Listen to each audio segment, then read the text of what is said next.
6 6 36 36 6 216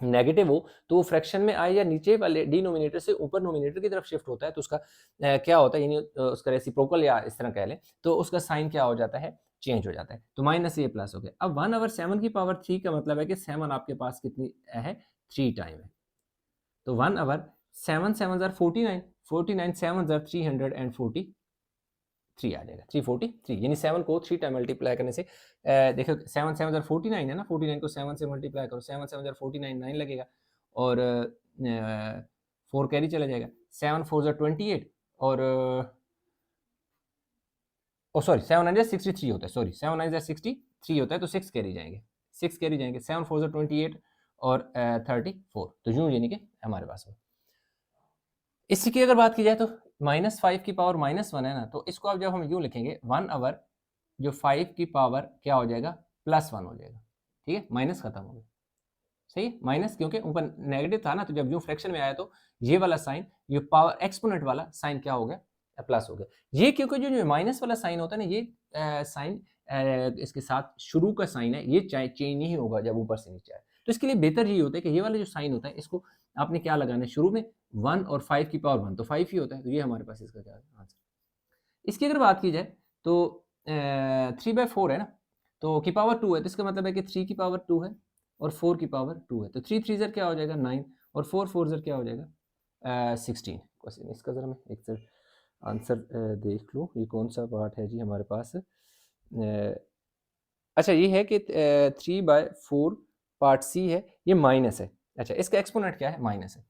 इसका एक्सपोनेंट मैंने साइन नहीं लिखा, इसका जो एक्सपोनेंट है -2 है। तो सबसे पहले आपने ये काम करना है कि इन्हें उलट कर दें। ये हो जाएगा जब इनसाइड वैल्यू क्या हो जाएगी, चेंज होगी, फ्लिप हो जाएगी, तो ऊपर वाला साइन क्या हो जाएगा, प्लस में चेंज हो जाएगा। यानी 4/3 जब 3/4 से ये 4/3 होगा, यानी वैल्यू जो फ्लिप हो जाएगी, यानी उसी का रेसिप्रोकल समझिए हो जाएगा, तो जो एक्सपोनेंट होता है वो पॉजिटिव हो जाता है। यानी अंदर वैल्यू अगर फ्रैक्शन में हो तो अंदर वाली वैल्यू को चेंज कर दो, नीचे वाला नंबर ऊपर लिख दो, ऊपर वाला नीचे, तो जो एक्सपोनेंट होगा वो पॉजिटिव हो जाएगा as per law, rule of mathematics. देखिए जब 4 की पावर 2 का मतलब है, देखो 4 की पावर 2 और देखिए 3 की पावर 2। अब ये जो क्वेश्चन है इसे मैं जरा साइड पे यहाँ पे लिख लेता हूँ, 5 की पावर एक सेकंड जरा दूर कर दिया, इसको यहाँ लिख लेते हैं जी 5/3 की पावर -1, जी पार्ट डी जो है ना इसको इधर लिख लेते हैं, यहाँ से मिटा देते हैं क्योंकि हमें थोड़ी जगह चाहिए होगी। अब ये देखिए 4 की पावर 2 का मतलब है कि 4 कितने टाइम है, 2 टाइम है। 3 की पावर 2 का क्या मतलब है कि 3 2 टाइम है, तो 4 4 ज़र कितना हो जाएगा 16 और 3 3 ज़र क्या हो जाएगा 9। अब क्योंकि ये इम्प्रॉपर फ्रैक्शन है, ऊपर वैल्यू बड़ी है नीचे छोटी है, तो डिवाइड करना पड़ेगा। ये देखिए जी 16 को डिवाइड करें 9 से, 9 1 ज़र 9 और पीछे क्या बचेगा 7, तो हमारे पास इसका जो आंसर आएगा वो आ जाएगा जी 7/9। यानी ये जो नंबर होता है ऊपर क्वोशंट, इसको होल बना दिया जाता है, जो रिमाइंडर होता है ये नोमिनेटर और ये जो इधर होता है ये डिनोमिनेटर बन जाते हैं। तो ये क्वेश्चन आगे खत्म और ये इसका क्या आ गया जी हमारे पास आंसर। इस क्वेश्चन की बात की जाए तो ये एक स्टेप का क्वेश्चन है, इसमें आपने सिंपल क्या करना है कि जो अंदर वाली वैल्यू है उसको आपने क्या कर देना है, चेंज कर देना है, उलट कर देना है। यानी 5/3 को 3/5 करेंगे तो ऊपर जो एक्सपोनेंट है वो माइनस से प्लस में चेंज हो जाएगा। अब 3 की पावर 1 मतलब 3 ही होता है, 5 की पावर 1 5 ही होता है, और इसको हम इसी तरह छोड़ देंगे क्योंकि ये ऑलरेडी प्रॉपर फ्रैक्शन है, क्योंकि ऊपर वैल्यू छोटी है नीचे बड़ी है, तो यही हमारे पास इसका क्या आंसर है। तो इसके तीनों पार्ट जो हैं ये हो गए हैं। इसके बाकी जो लेक्चर है 4 से 11 तक भी जो क्वेश्चन है वो अपलोड है, उनमें कोई मसला है तो वो भी आप लेक्चर देख सकते हैं। तो वीडियो को लाइक करें, शेयर करें, चैनल सब्सक्राइब नहीं किया तो चैनल जरूर सब्सक्राइब करें। इंशाल्लाह मिलेंगे नए लेक्चर के साथ, तब तक का बहुत सारा ख्याल रखिएगा। अल्लाह हाफिज़।